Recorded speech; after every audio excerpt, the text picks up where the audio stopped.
আসসালামু আলাইকুম। আপনারা সবাই কেমন আছেন? আশা করি ভালো আছেন সবাই। আমিও ভালো আছি। এখন আমি ডিম ভাজি করব, সবার পছন্দের খাবার। বিসমিল্লাহির রহমানির রহিম। আমি এখন 2টা ডিম ভাজি করে নিলাম।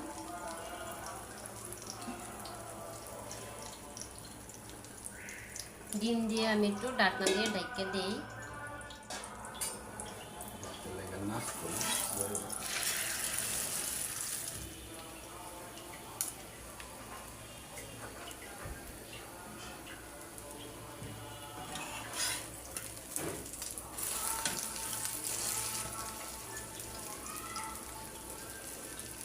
ডিম ভাজি সবার পছন্দের খাবার। ডিম ভাজি আমারও অনেক পছন্দের খাবার, আলহামদুলিল্লাহ। আল্লাহ হাফেজ।